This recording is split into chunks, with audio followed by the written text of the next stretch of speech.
Welcome back to my channel. It's me Pavani. మేము హైదరాబాద్ నుంచి అయితే అహోబిలంకి జర్నీ అయితే స్టార్ట్ చేసాము. ఇక్కడికి రీచ్ అయ్యే వరకు నైట్ అయింది.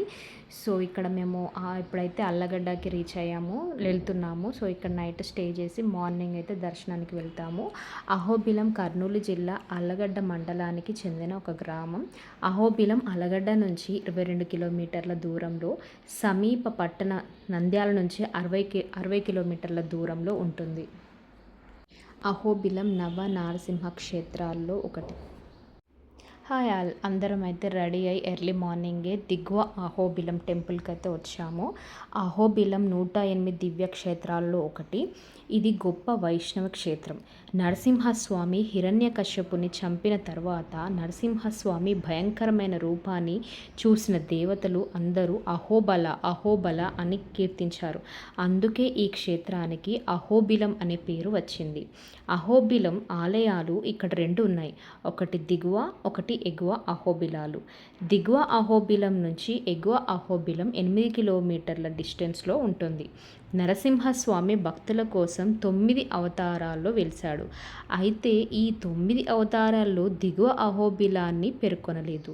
అహోబిల నరసింహస్వామి అక్కడ ప్రజలు ఓబులేశుడు అని కూడా పిలుస్తారు. ఈ ఆలయం చాలా ప్రశాంతంగా ఉంటుంది. ఈ ఆలయానికి నిధి నగరి అనే 2 పేర్లు కూడా ఉన్నాయి అని ఇక్కడ శాసనాలలో ఉంది. ఈ ఆలయాన్ని విజయనగర రాజులు అభివృద్ధి చేశారు.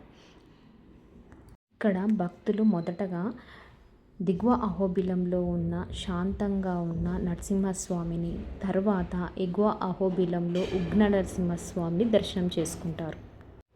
ఈ ఆలయం టైమింగ్స్ 6 గంటల నుండి 10 గంటల వరకు, తిరిగి 4 గంటల నుంచి 7 గంటల వరకు ఉంటుంది. ఇక్కడ ఆర్కిటెక్చర్ అయితే చాలా బాగుంది. ఇక్కడ మనకి 9 నరసింహస్వాముల గుడులు కూడా ఉన్నాయి. సో వాటికి మనం వెళ్ళాలి అంటే మనం సపరేట్గా ఒక వెహికల్ మాట్లాడుకొని వాళ్ళ వెహికల్లోనే వెళ్ళాలి. ఇక్కడ చూడడానికి చాలా ప్లేసెస్ ఉన్నాయి. దిగువ అహోబిలం, ఎగువ అహోబిలము, 9 నరసింహస్వాముల గుడులు, ఇంకా చాలా చుట్టుప్రక్కల ఇంకా కొన్ని ప్లేసెస్ ఉన్నాయి. పాపనాశి నది కూడా ఉంది. సో అది కూడా చూడొచ్చు. సో ఇప్పుడైతే మనం ఎగువ అహోబిలానికి వెళ్ళాలి. దిగువ అహోబిలం నుంచి ఎగువ అహోబిలానికి 8 కిలోమీటర్స్ దూరంలో ఉంటుంది.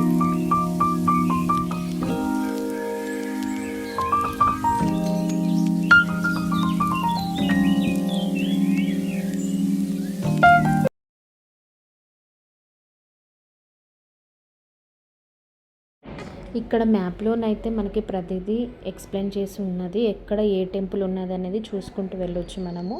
ఇక్కడ చూడండి జలపాతం ఎంత బాగా వస్తుందో, ఎంత బాగా కనిపిస్తుందో చూడండి. చాలా వాటర్ ఉన్నాయి.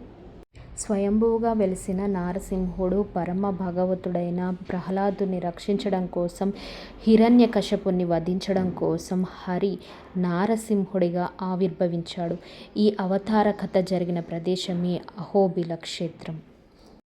ఇక్కడ నరసింహస్వామి 9 రూపాల్లో వెలిశాడు అన్నారు కదా. ఆ స్వామి పేర్లు ఏంటంటే వరాహ, మాలోన, యోగానంద, భావన, ఖారధ్య, ఛత్రవడ, భార్గవ, జ్వాల, పావన నరసింహస్వామి.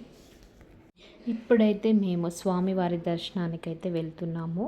ఇక్కడ నుంచి మనము లెఫ్ట్ సైడ్ నుంచి లోపలికి వెళ్ళాలి. ఇక్కడ చూడండి ఎప్పుడు వాటర్ వస్తూనే ఉంటుందంట. సో ఇక్కడ చుట్టుపక్కల మొత్తం ఫారెస్ట్ ఉంది, నల్లమల్ల అడవులు కాబట్టి వాటర్ ఫ్లో అనేది ఎప్పుడు ఉంటుంది. వర్షాకాలంలో అయితే ఇంకా చాలా ఉంటుందంట ఇక్కడ. సో ఇప్పుడైతే మీరు వాటర్ సౌండ్ కూడా వినొచ్చు.